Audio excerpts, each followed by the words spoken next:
So today we're going to teach you how to go from a fillet weld to a groove weld. Now this is still a fillet position. We just got a T-joint up here, but we're gonna practice how to do grooves on a fillet. So this is the best way to do it. He already started on this side. If you come over here, he didn't filled the whole plate in. So he's been practicing getting it in, and we're gonna actually do it again on this side. So this time he's gonna work on putting the root and the hot pass in, because you're gonna weave this. We're gonna act like it's a groove here, and I'm gonna actually show you how to do it and how to tie in. So let's go on and dive into this exercise.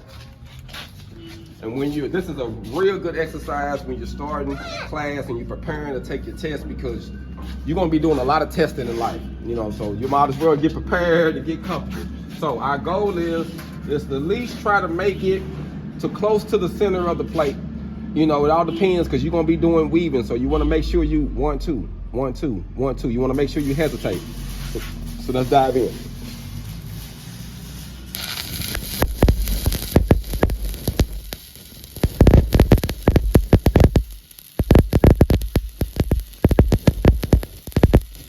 You're gonna keep it real tight. You don't want real big movement.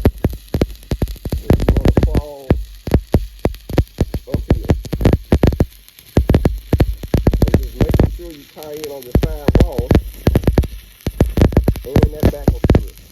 You're gonna act like it's there even though it ain't there.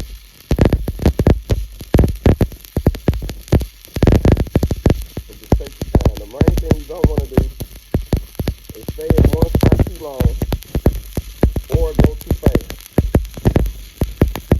So just take your time.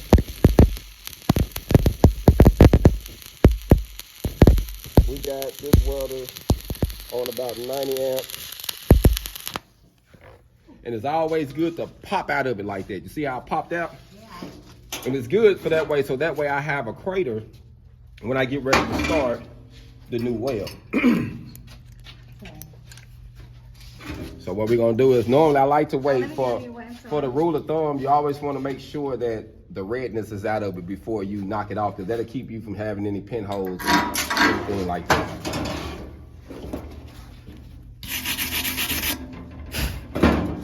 Hopefully you can see that pretty good. So now I'm gonna tie in to this one and go up. So you see how wide it is? See, I really didn't do a real big weave. I just went barely side to side, because we acting like it's a gap in the middle. So now I'm gonna tie in here, and I'm gonna come all the way out of it. Looks good. And this is something that you just have to do, so it's good to gain practice with this, because you're gonna be doing it a lot. All right, now I like to go at least a 1/4 inch above that weld. Come down, and then start back here to take on the side.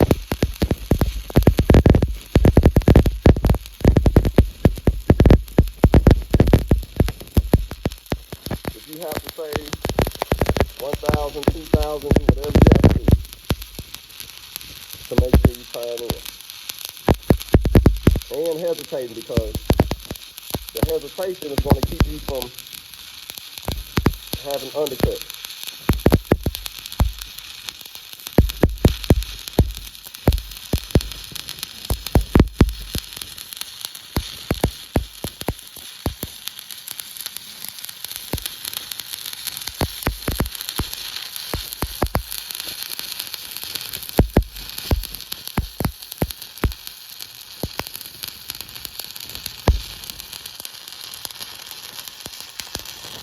Whew.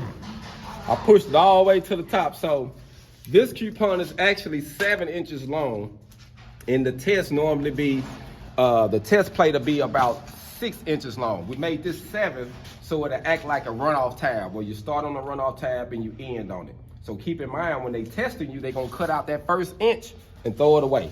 So don't worry about how you start off. You want it to be good when you end and when you finish, but don't even trip on it, because they're gonna cut an inch out the top, an inch out at the bottom. And that is actually what they're gonna test the next inch. So when they do that next inch, that's what they're gonna test you on. So just keep that in mind. Put it down pretty good.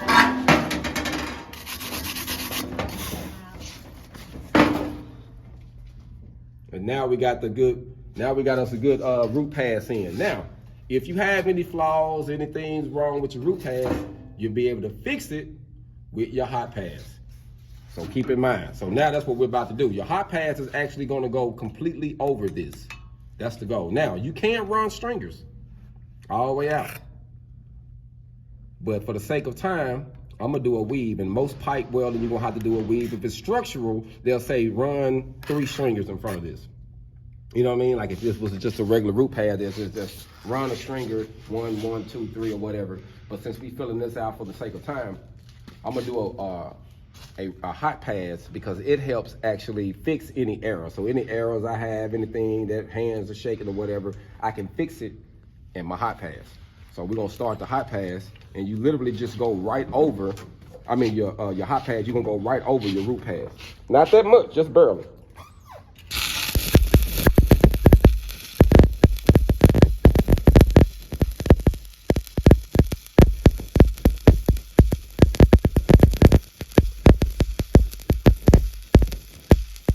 Anything was off on this one with the root, you fix it with the hot.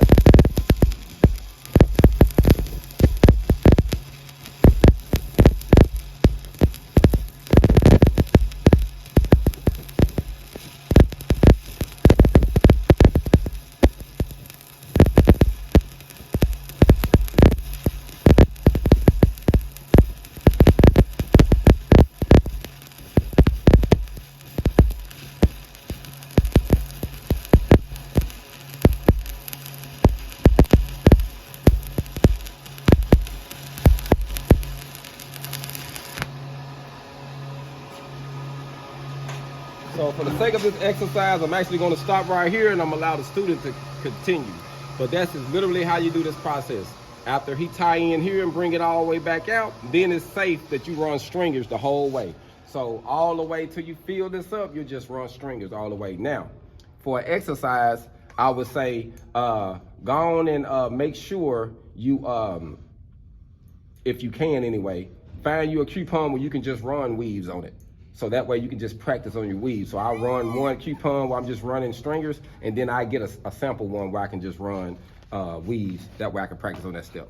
Hog on, we out.